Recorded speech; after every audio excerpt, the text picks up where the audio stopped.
Les lions dans la fosse étaient sans nourriture. N'avaient pas mangé depuis 3 jours. Ils se plaignaient de l'homme, et pleins de sombre haine, à travers leurs plafonds de barreaux et de chênes, regardaient du couchant la sanglante rougeur. Leur voix grave effrayait au loin le voyageur, marchant à l'horizon dans les collines bleues. Tristes, ils se battaient le ventre de leur queue. La fosse était profonde, et pour cacher leur fuite, Og et ses vastes fils l'avaient jadis construite. Ils étaient 4, et tous affreux. Une litière d'ossements tapissait le vaste bestiaire.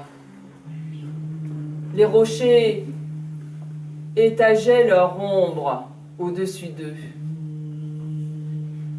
Ils marchaient, écrasant sur le pavé hideux des carcasses de bêtes et des squelettes d'hommes. Le premier arrivait du désert de Sodome. Jadis, quand il avait sa fauve liberté, il habitait le Sine, tout à l'extrémité du silence terrible et de la solitude. Malheur à qui tombait sous sa patte au poil rude. Et c'était un lion des sables.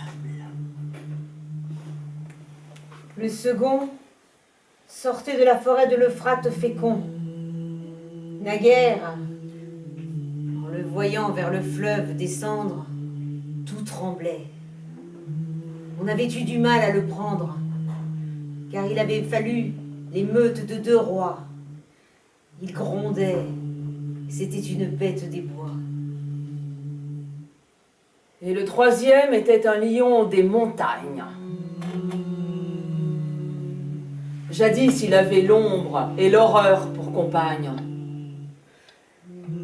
En ce temps-là, parfois, vers les ravins bourbeux, on voyait des galops de moutons et de bœufs, tous fuyaient. Le pasteur, le guerrier et le prêtre.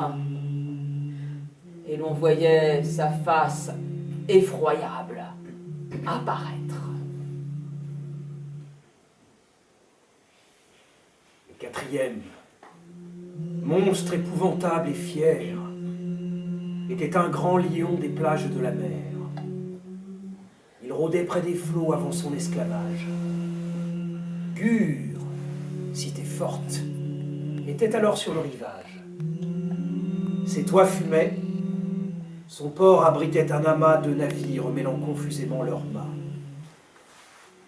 Or, ce lion était gêné par cette ville. Il trouvait, quand le soir il songeait immobile, qu'elle avait trop de peuple et faisait trop de bruit. Gur était très farouche et très haute. La nuit, 3 lourds barreaux fermaient l'entrée inabordable. Entre chaque créneau se dressait formidable une corne de buffle et de rhinocéros. Son mur était solide et droit comme un héros, et l'océan roulait à vagues débordées dans le fossé profond de 60 coudées. Au lieu de dogues noirs, jappant dans le chenil, 2 dragons monstrueux pris dans les joncs du Nil et dressés par un mage à la garde servile, veillaient des 2 côtés de la porte de ville. Or, ce lion, c'était une nuit avancée, avait franchi d'un bond le colossal fossé et broyé furieux entre ses dents barbares la porte de la ville avec ses triples barres. Et sans même les voir, mêler les 2 dragons au vaste écrasement des verrous et des gonds. Et quand il s'en était retourné vers la grève, de la ville et du peuple il ne restait qu'un rêve. Et pour loger le tigre et nicher les vautours, quelques larves de mûres sous des spectres de tours. Rugila se tenait accroupi sur le ventre. Il ne rugissait pas. Il bâillait. Dans cet antre où l'homme misérable avait le pied sur lui, il dédaignait la faim, ne sentant que l'ennui. Les 3 autres allaient et venaient. Leurs prunelles, si quelque oiseau battait leurs barreaux de son aile, le suivaient, et leur faim bondissait, et leurs dents mâchaient l'ombre à travers leurs cris rauques et grondants.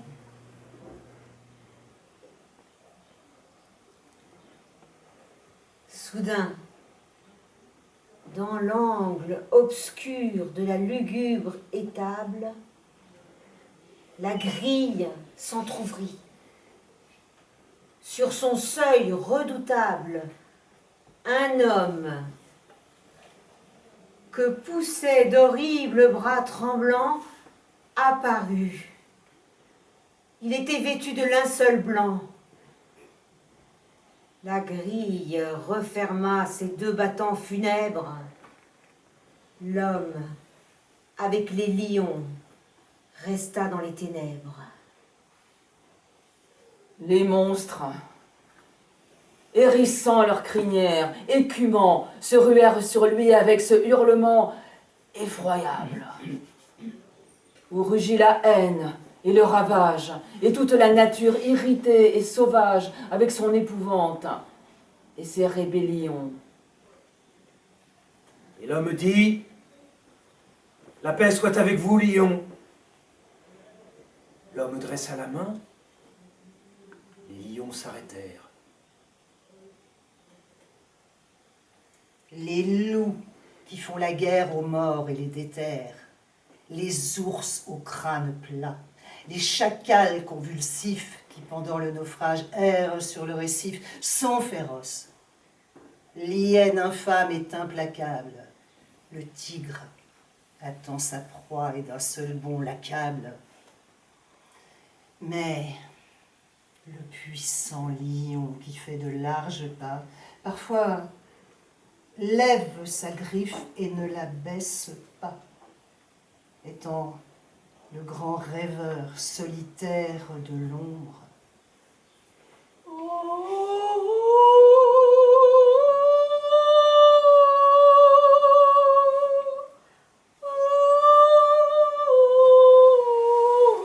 Et les lions, groupés dans l'immense décombre, se mirent à parler entre eux, délibérant. On eût dit des vieillards réglant un différend au froncement pensif de leurs moustaches blanches. Un arbre mort pendait, tordant sur eux ses branches. Et, grave, le lion des sables dit « Lion, quand cet homme est entré, j'ai cru voir les rayons de midi dans la plaine où l'ardent sémone passe, et j'ai senti le souffle énorme de l'espace. Cet homme vient à nous de la part du désert. »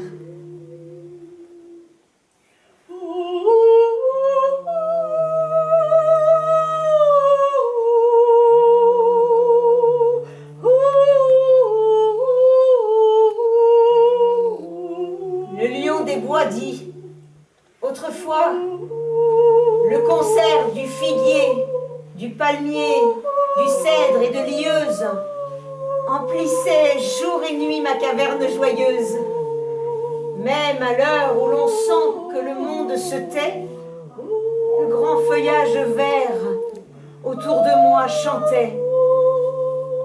Quand cet homme a parlé, sa voix m'a semblé douce, comme le bruit qui sort des nids d'ombre et de mousse. Cet homme vient à nous de la part des forêts.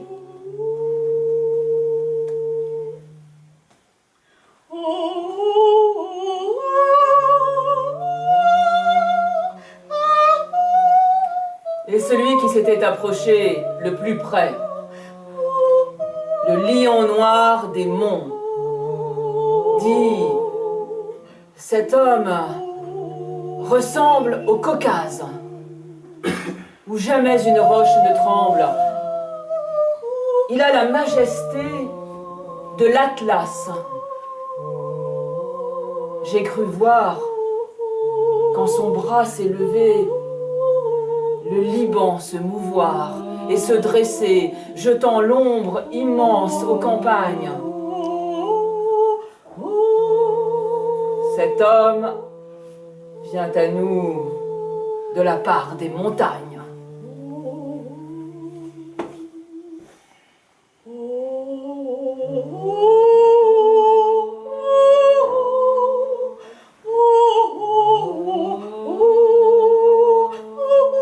Le lion, qui jadis au bord des flots rôdant, rugissait aussi haut que l'océan grondant, parla le quatrième et dit: Fils, j'ai coutume, en voyant la grandeur, d'oublier l'amertume. Et c'est pourquoi j'étais le voisin de la mer. J'y regardais, laissant les vagues écumées apparaître l'aurore et le sombre infini sourire dans l'aurore. Et j'ai vu et j'ai pris, ô lion, dans cette intimité, l'habitude du gouffre et de l'éternité. Or, sans savoir le nom dont la terre le nomme, j'ai vu luire le ciel dans les yeux de cet homme. Cet homme au front serein vient de la part de Dieu.